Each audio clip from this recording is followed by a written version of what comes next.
Pero itong person mo guys, no, I'm sensing na palagi ka pa rin naiisip nitong person mo, and parang naghahanap siya ng paraan kung paano ma-resolve yung issue niya, mga kapiksi. Pero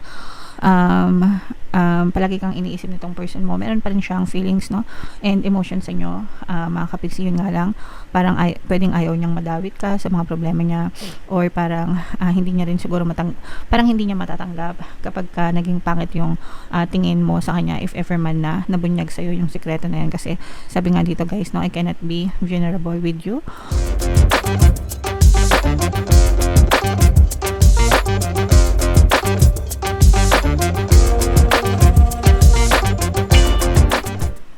Hello guys, hello Aquarius, welcome back to Pinay Pixie Tarot. Ang pamagat ng episode natin for tonight is Silip sa Pag-ibig, Kapalaran. Ito yung ating love life reading, mga kapiksi, para sa Aquarius, Sun, Moon, Rising Sign, and Venus. Kapag love reading guys, pwede ma-pick up yung energy nyo, pwede ma-pick up yung energy ng person nyo, pwede magkabaliktad yung roles, mga kapiksi. If in case hindi kayo nakaresonate dito, try nyo panoorin yung video dun sa zodiac sign ng person nyo guys, baka nandun yung energy nyo. So unahin natin tong deck na to, tingnan natin yung mga mensahe sa inyo, o yung gustong sabihin sa inyo ng person nyo, o yung naiisip nila. I cannot be vulnerable with you, I rather hide in the darkness before I let you see inside me. Pag sinabing vulnerable guys, yung pagiging soft, no? So ayaw niya maging soft sa inyo, mga kapiksi, parang gusto niyang itago, no? Itatago na lang lahat niya, kesa sa makita mo siya. Parang meron siyang mga hidden secrets or whatever. Pero parang nagmamaskara, ganyan. Pwedeng may false pretensions, ganyan. Pero nagmamask siya. Ibig sabihin, ayaw niya ipakita sa'yo yung totoo na nararamdaman niya or naiisip niya.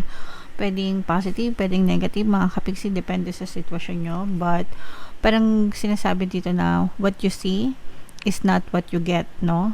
Diba usually sinasabi natin what you see is what you get. Kung ano yung nakikita natin, yun na yun. Sa kanya hindi. Yung nakikita mo, hindi pa yun yung totoo, mga kapiksi. Okay, so meron siyang tinatago guys, kasi ayaw niya na mabasa mo siya. Ayaw niya na, kumbaga, I don't know, siguro pinoprotektahan niya, meron siyang pinoprotektahan or something. I have karmic debts that need to be paid before I can come back to you. Meron siyang mga pwedeng utang, no? Literal na utang or karmic debts. Ibig sabihin, pag karmic debts kasi guys, maraming negative na nangyayari sa buhay niya, okay? And pwedeng binabayaran niya yun, pinagdudusahan niya yun, ganyan. Pwedeng hiwalay na kayo, or pwedeng lumayo sa itong person mo, and parang sinisettle niya yung mga personal issues niya, mga kapiksi, bago siya bumalik sa inyo guys, okay? So take it how it resonates guys. Iba-iba kayo, pwedeng mag-resonate lahat, pwedeng yung iba lang yung mag-resonate.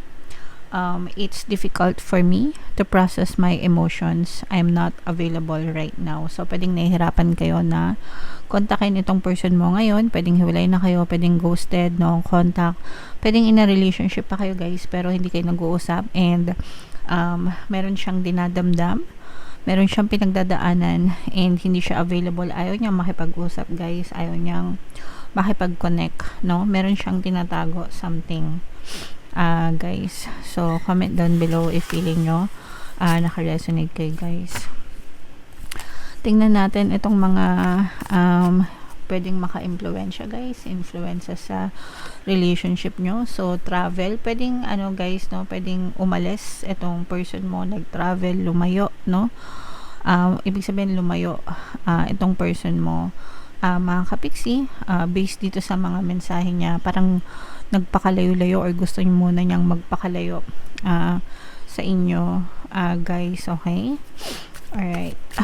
And another message, meron tayong money. Pwedeng may money problems dito guys, no? Pwedeng yun yung mga karmic debts niya, or literal na baka may utang talaga siya na pinagtataguan, or sinusubukan niyang i-resolve guys. Pwedeng sa'yo din siya may utang.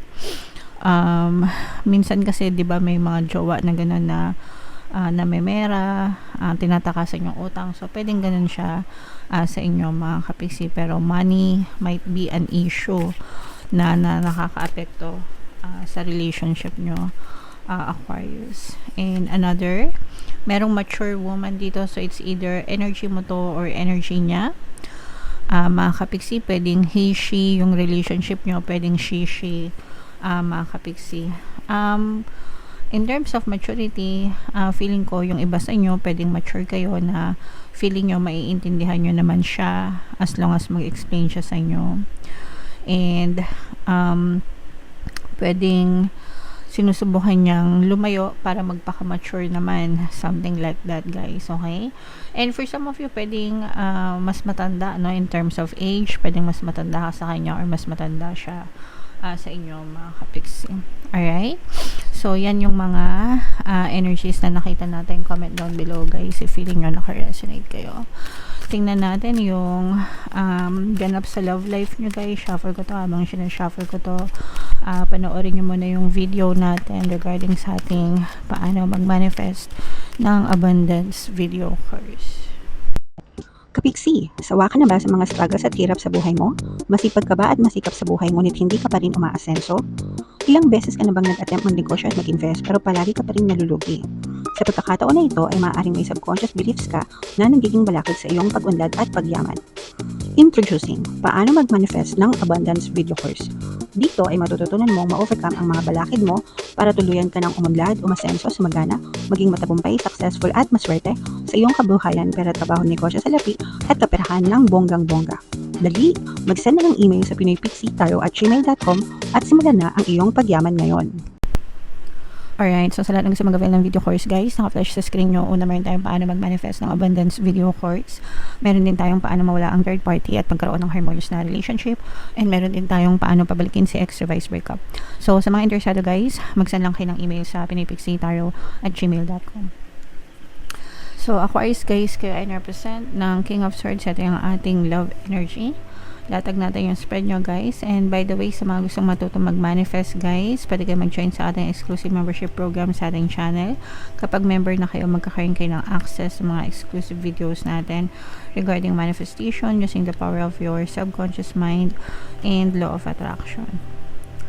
So, ito, guys, this is both negative and positive, mga kapiksi. Ito, napipick up natin, guys, na merong stress itong person mo. Meron tong money problems, guys, no? Kagaya nga nung lumabas sa kanya. Feeling ko itong person mo parang meron siyang pinagtataguan or tinatakasan, guys, dahil sa problema. Pwedeng nasangkot ito sa hindi masyadong magandang sitwasyon, no? Na may kinalaman sa pera. Pwedeng fraud, pwedeng scam, pwedeng I don't know, whatever, na parang hindi masyadong maganda, pwedeng sugal, bisyo, yung mga ganyan, na parang pwedeng hinahabol siya or pinagtataguan niya, ganyan. But definitely this person is struggling pagdating sa finances, mga kapiksi, and aligaga din itong person mo, and that may be the reason kung bakit lumayo siya sa'yo or pansamantala mo na siyang hindi nagpaparamdam sa inyo, mga kapiksi, kasi sinisettle niya yung mga issues niya about sa kaperahan. So parang medyo merong nagawa siya na medyo hindi maayos, hindi kaaya-aya. Pero one thing for sure, guys, super stress itong person mo, and yun nga, no, parang tumatakas siya dun sa mga problema na yun, mga kapiksi. Pero itong person mo, guys, no, I'm sensing na palagi ka pa rin naiisip nitong person mo, and parang naghahanap siya ng paraan kung paano ma-resolve yung issue niya, mga kapiksi. Pero palagi kang iniisip nitong person mo, meron pa rin siyang feelings, no, and emotions sa inyo, mga kapiksi. Yun nga lang, parang pwedeng ayaw niyang madawit ka sa mga problema niya, or parang hindi niya rin siguro parang hindi niya matatanggap kapag naging pangit yung tingin mo sa kanya, if ever man na nabunyag sa'yo yung sikreto na yan. Kasi sabi nga dito, guys, no, I cannot be vulnerable with you I rather hide in the darkness. So, magtatago na lang siya kesa sa malaman mo yung katotohanan kasi nga meron siyang hindi magandang pinagdadaanan and ayaw niya na maging pangit yung tingin mo sa kanya. Ayan o, this person, parang nagka-crumble yung mundo niya, mga kapiks. Ibig sabihin, parang gumuguho yung mundo niya, guys, no? So, feeling ko itong person mo na biktima ng panloloko or pwedeng nanloloko siya or isa siya sa mga nanloloko, ganyan. Kaya medyo binabalikan siya ng karma niya, mga kapiksi. Although, hindi naman to magre-resonate sa lahat, guys. Pero, for some of them, parang ganun, no? May nagawang hindi maganda ito. And, binabalikan siya ng karma, mga kapiksi. So, he or she is being hunted right now. Itong person mo, parang gusto niya makipag-communicate sa'yo. Kasi palagi kang iniisip ng person mo, mga kapiksino, and gusto niyang makipag-text or makipag-chat sa'yo. Pero, at the same time, nandun din yung fear. Lalo na kung nagtatago siya, mga kapiksi. Kasi baka ipagsabi mo or matrack siya, matrace siya. Parang ano lang, guys, drama. Parang drama lang sa TV, no? Parang ganun yung peg ng person mo. Pero hindi naman to magre-resonate sa lahat, guys, no? Pero I'm sensing talaga na merong pinagtataguan itong person mo. And gusto niyang makipag-communicate sa inyo, lalo na kung wala pa kayong contact, mga kapiksi. Parang gusto niya lang ipalam sa'yo na okay lang siya and gusto niyang sabihin sa'yo na kapag naging ma-okay siya, parang babalik din siya or magpaparamdam din siya, pero aayusin niya muna yung sarili niya. Okay? Pero as far as love is concerned, sabi ko nga, may feelings pa sa'yo itong person na to. Mahal ka niya, yun nga lang, marami siyang problema. Okay? Alright. So, comment down below, guys. Parang ano to, no? Action drama. Action romantic. Action romantic drama. Tama.